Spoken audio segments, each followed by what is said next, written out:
Welcome to Nourishing the Mother, an inspired conversation space between Bridget Wood and Julie Tenner on the journey of motherhood through the common thread of parenting, relationship, and sexuality as a path to consciousness. We keep our conversations honest, our experiences real, and our philosophies exploratory. We believe that in order to raise incredible humans, we first have to raise ourselves. We know that in order to rock the family, you've got to nourish the mother. If you are here, you care about paving a path of conscious and intentional motherhood, connected with yourself and your gifts, and also illuminating your children in theirs so we may raise more whole humans who can impact this world in a more humane way. If you desire to integrate your learnings practically and supportively, head on over to bridgetwood.life or julietenner.love to go deeper. And for all live-streamed pre-release podcasts and all our free content, head over to our free Facebook group, Nourishing the Mother with Bridget Wood and Julie Tenner. We are Julie Tenner and Bridget Wood, and we are so grateful you're here. Hello and welcome to Nourishing the Mother. I'm Bridget Wood. And I'm Julie Tenner. And today's podcast is Resenting the People We Love Puts Us in a Cage. How do we break free? Part 2, because if you listened to last week and if you didn't, please go back. It's actually a fantastic conversation. We often have our best conversations when we go off tangents. Yeah, or off from what we were supposed to be doing, which was the plan. Very clear 3 points that we were going to concisely deliver. But instead, we took the garden path. Yes, we did.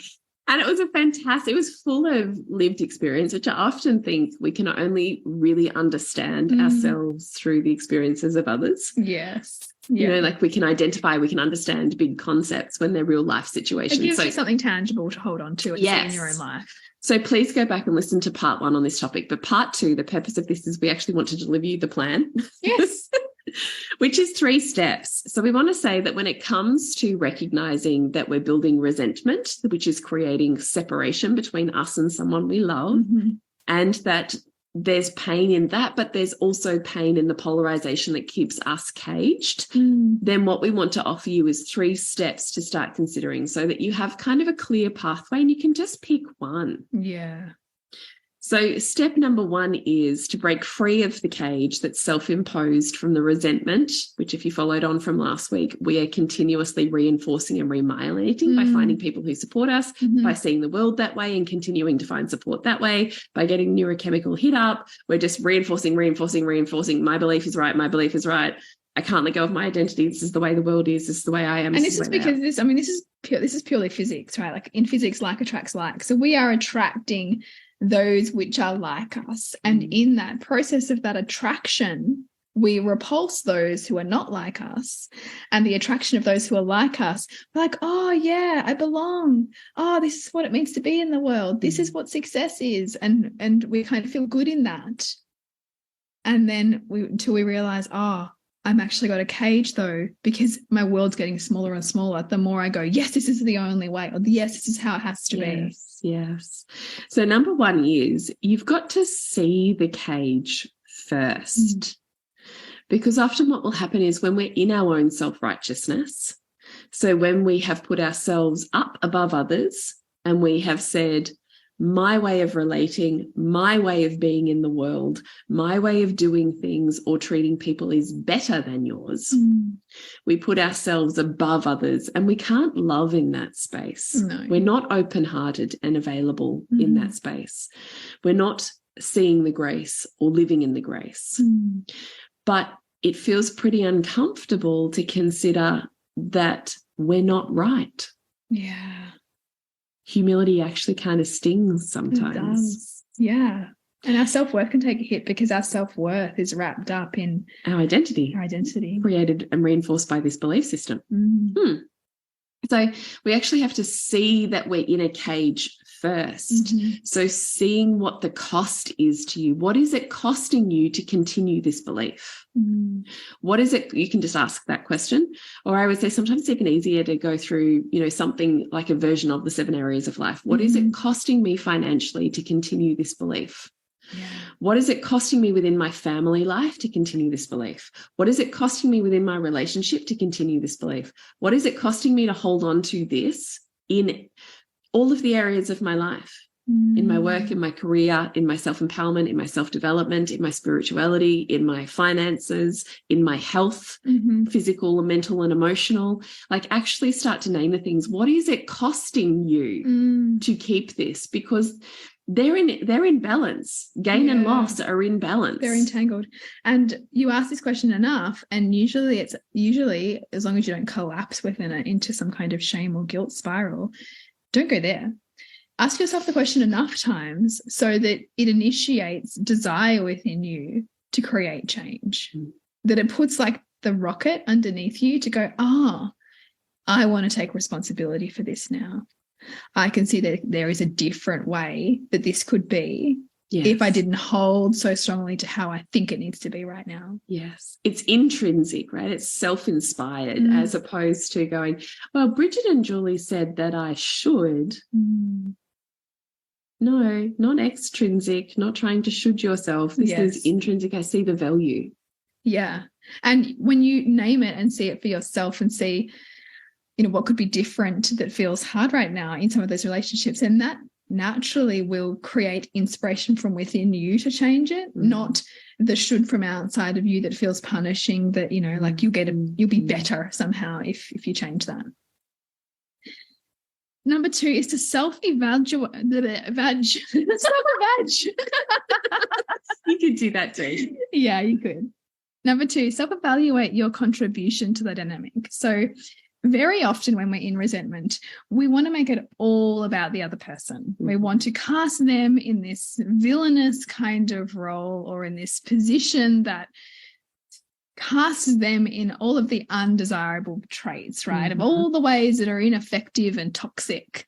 But which part do you play? And also, because in neurobiology, everybody else around us sets us up to feel what it feels like to be them. How are they in relationship to you showing you what it feels like to be them? So good. Because they're doing, and the beautiful thing to do this is with your children, because they will show you what it feels like to be in relationship with you the moment after something hard for them happens. And so I'm not going to go into the whole story. I went into it in my group around car seats and my daughter and all that stuff. But it's really powerful to consider that with the person we most resent is how is everything that they're setting me up to feel a reflection of the dynamic that I am co-creating with them. So how am I participating in the creation of this feeling so that I can take some self-responsibility for how I'm showing up? It's so interesting, isn't it? Because here's the interesting thing, I think, with our community is we can say to our community, I think largely, that your children will set you up to feel as they do. And many mothers kind of let that sink into their heart and they're like, yep, I get it. I get it. So they're feeling exactly as I am. My responsibility is what do I do with this feeling so that I can lead the way in moving it through my body without mud throwing shit on everybody around me. Back at them or at someone else. Instead of wielding it around, how do I show them the path of grace of how I move this feeling through my body and then invite them into that as a process? Most mothers in our community, I would say, get that, even if they need help. And even if they, don't always do it, neither do we, right? No, it's not an always thing. But you grasp the concept, you know what we're saying when we talk about it. What if you could do that for the person you're most in resentment with in your family? Because that's where we stop. Oh, no. Yes, it's true with my children, but not with anybody else. Yeah, because I'm creating this amazing God-like, conscious family over here that's different to where I've come from. Yeah. And it's not possible with where I've come from. Yes. And, I think of this all of the time. God is present everywhere or nowhere. Yeah. Ouch, right? Like we can't go here is my family environment is godlike, but that isn't where I came from. God isn't there. Yeah. Right, like God is everywhere or God is nowhere.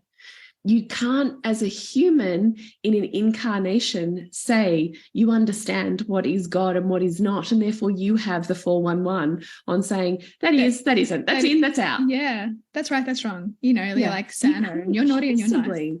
Conceive of or see the complexity with which God, whoever, divine source, spirit, creates with such an innate intelligence. Like we can't comprehend it. So God is everywhere or God is nowhere. That's true consciousness. Which is so hard to get when we're in these really visceral human feelings of black and white thinking.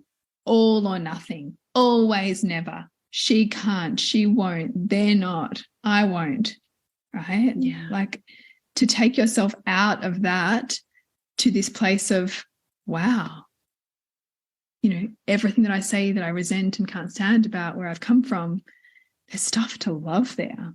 Yeah. God is there. There's things I can admire about that. Yeah. There's perfection, there's divine orchestration, there is love, there is consciousness there. Yeah, totally. 100%. So how do we wind this back?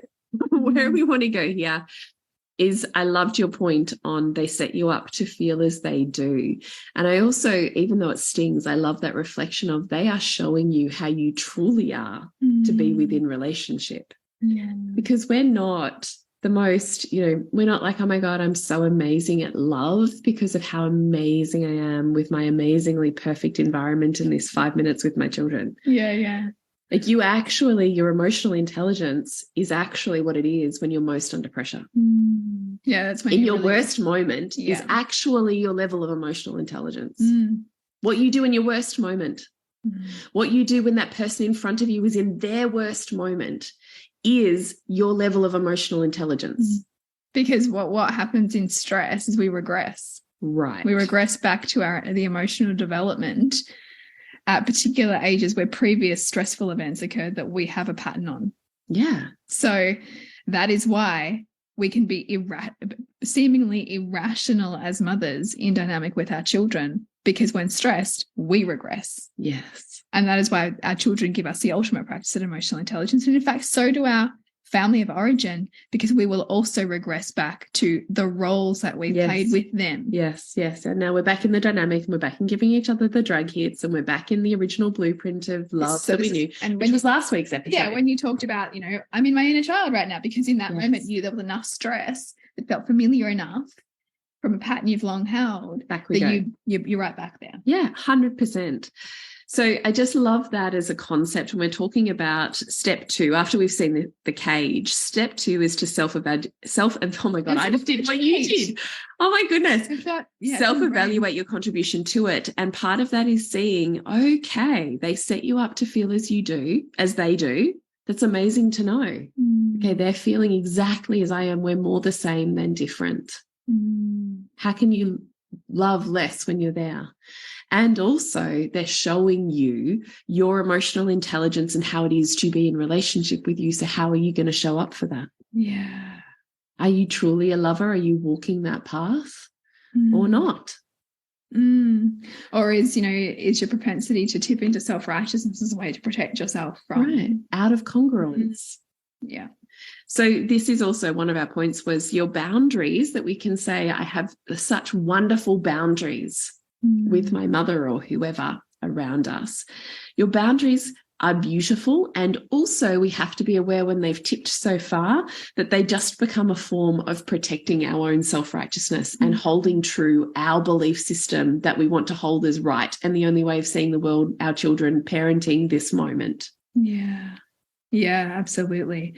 And there's such a nuance to boundaries, because sometimes they can be really healthy and important in terms of us retaining our connection with ourselves, and other times they actually give us permission to perpetuate pretty unhealthy cycles and pretty unhealthy patterns of self-righteousness. Which is a lot like that podcast we did on, when we were talking about when we're like fighting the good fight of whatever that is for us, and either we're in our heart or we're out. The activist one. It was the activist one, anger, stuck anger or activism. Yes, I feel like it's very similar here, because when you're putting up a boundary or you're in the lived experience of your boundary, Mm-hmm. you've really got to also be able to check in and go, am I open-hearted? Like, am I still able to feel me and the truest, most like in the center of my heart, body, me, and the other person? I'm still available for this flow of love. Yeah. Or is my heart actually blocked and switched off? I've gone into self-righteousness. I'm now protecting. And I mean, sometimes that is natural human behavior, because if your values get challenged enough, you will do that. But it's so worth seeing, though. Because you want to know that. You want to know. It's feedback. It's like, oh, right, I get really closed and shitty and like, defensive when my mother-in-law or mother makes that particular comment, or, brings up this particular topic, because for me, it's like, you've crossed, you're attempting to cross the threshold of my value system, which I hold on deeply to. And so we're designed to defend that. But what if in that defense of it, we're not actually able to see wider, to see where the form of love is that we're saying doesn't exist, for example? Totally, 100%. I love it.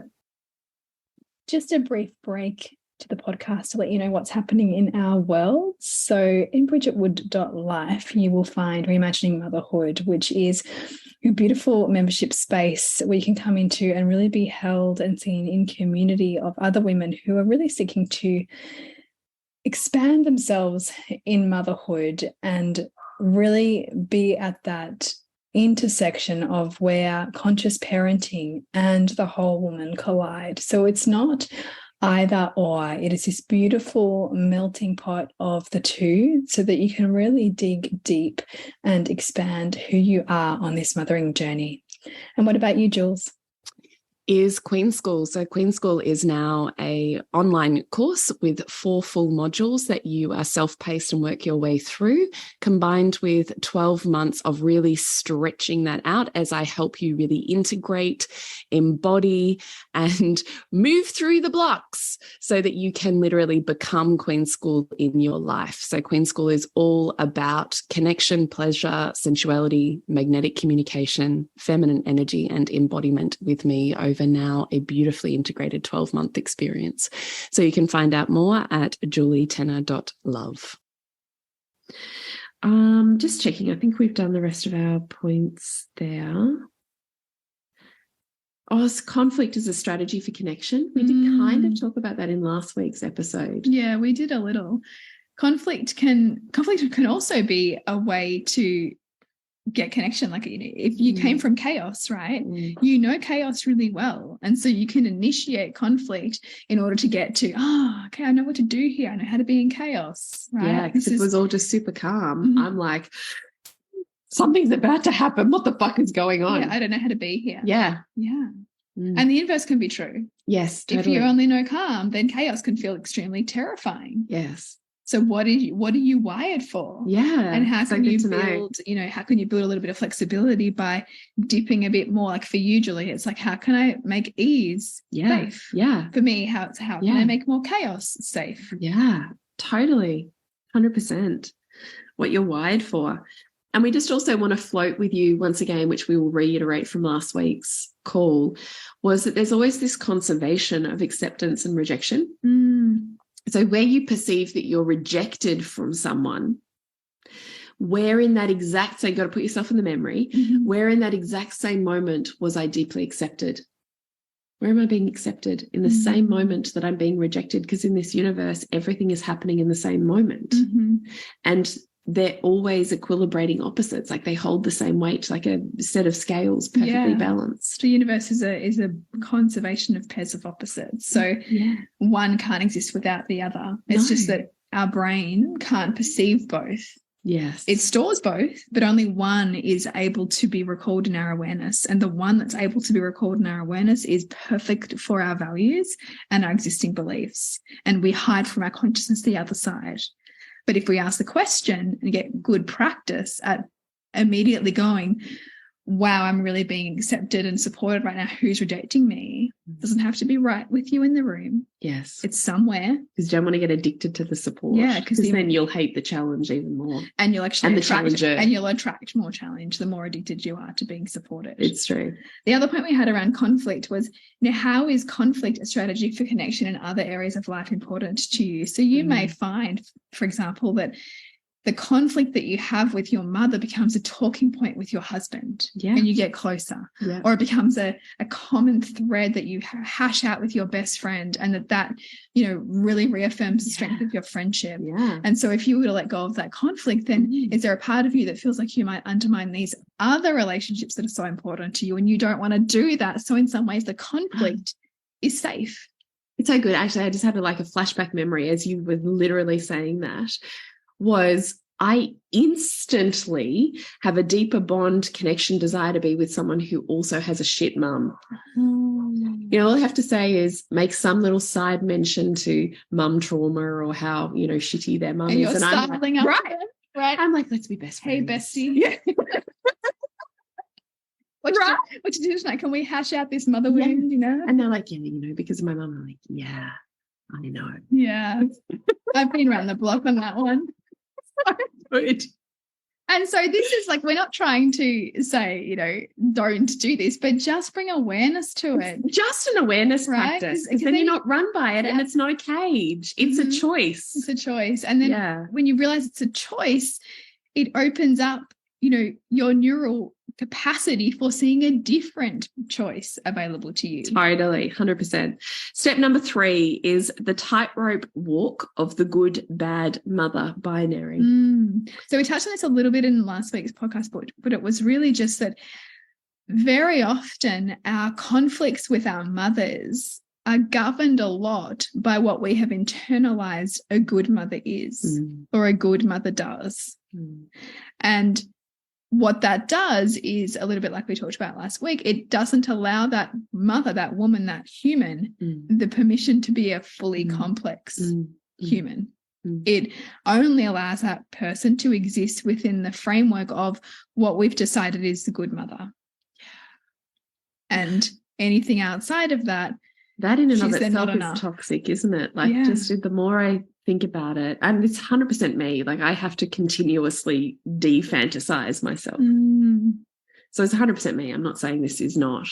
But yeah, gosh, the more I sink into it, the more I kind of hate that I revert to that, because it almost clashes with one of my deepest, activist, feminist belief systems, because it's so patriarchal. It's so system-based. But the interesting thing is that very often too, if we hold mothering as a high value, we're in this bind because we want there to be something that is held up that we should strive for, right? We're complicit in the perpetuation of perfect mother ideology because there's many parts of us that actually subscribe to that, right?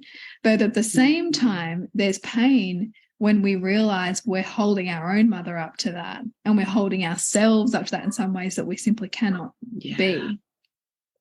Yeah. And so it's just bringing that awareness of, where am I comparing my mother to this perfect unicorn mother fantasy all wrapped up into one? Where am I doing that to myself? Yeah. Oh, and also too, it's like a Mills and Boons book, only about the mother. It is. Yeah. And think also too, for us, she would do this, and then I would do that, and then I would feel these things, and then I wouldn't feel those things. And making the distinction between mothering, like the practice, and motherhood, the institution. Because it's motherhood, the institution, that reinforces this good mother, bad mother binary. And the good mother isn't not just her mothering practice, it's how well her house is kept and how organized she is and how much she cares and thinks about all these other people and how she puts herself last, but actually not so far last, because she also contributes a lot to her community, and she has a great thriving relationship, and she's building this amazing career. And she's hot. And she's hot, of course, and she doesn't look old. I really just love the more that we can tease it. Yeah. The more we let go of the grip. Yeah. Yeah. Well, because you can kind of go, oh, fuck, that's it. That's what I'm holding her, me, others too. Yeah. I just love it. So I'm just going to recap for us that if you find yourself here and you're really facing one of these resentment cycles, that we just want you to consider, simply for the purpose of, how do I relieve the cage that is my, like, what feels like this really intense emotional experience that creates this sense of scarcity and holding on, gripping around my heart and around my life. How do I relieve that? Well, I relieve my polarizations, which are driving that, neurochemical,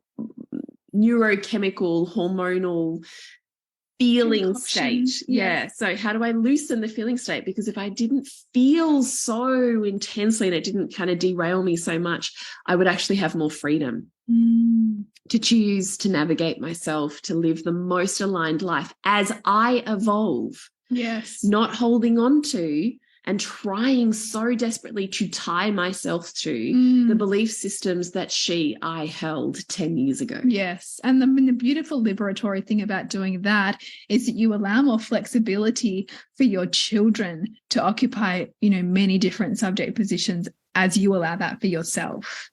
Because they push us, they will push us.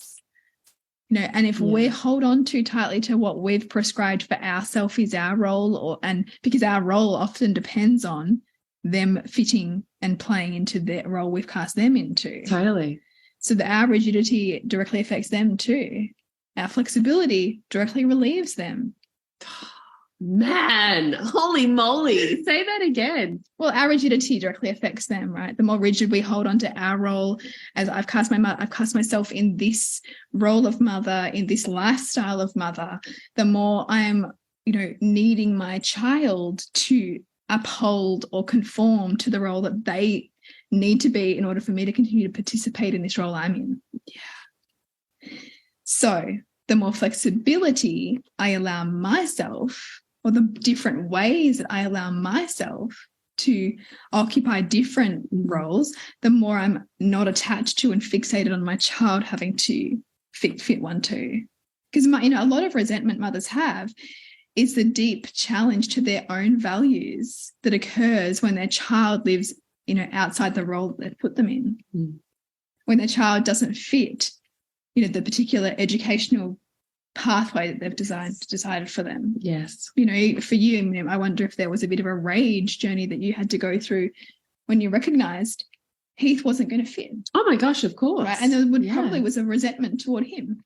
Yeah. For a period until you worked through that and recognized, okay, how can I get those values that are mine met elsewhere? Totally, 100%. So I can allow him to be who he is. Yeah, 100%.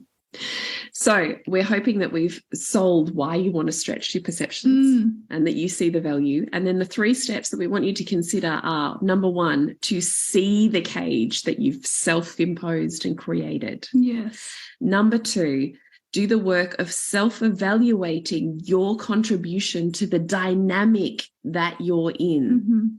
And number 3, contemplate the tightrope walk of the good, bad mother binary that you're running. Yes.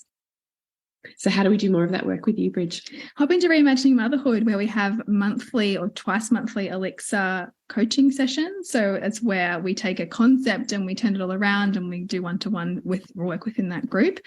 And also there's general trainings and workshops around many of these concepts as well. So you can find out more about that at bridgetwood.life. And you? You can jump into the Queen School Honey Club combo, which is where we slowly, beautifully, deliciously integrate all of the work of becoming better lovers so that we may experience better quality love in our life. And you can find out more at julietenner.love. Remember to nourish the woman to rock the family. And we'll see you next week when we continue to peel back the layers on your mothering journey. Thank you so much for listening. We literally couldn't do this without you. Please share this podcast with anyone you think it would be medicine for. If you desire to integrate your learnings practically and supportively into your life, then head on over to bridgetwood.life or julietenner.love to go deeper. And if you feel like giving back a little to this free content, please rate us on iTunes or Facebook, all of which helps the podcast reach more mamas who need this type of tonic for the soul.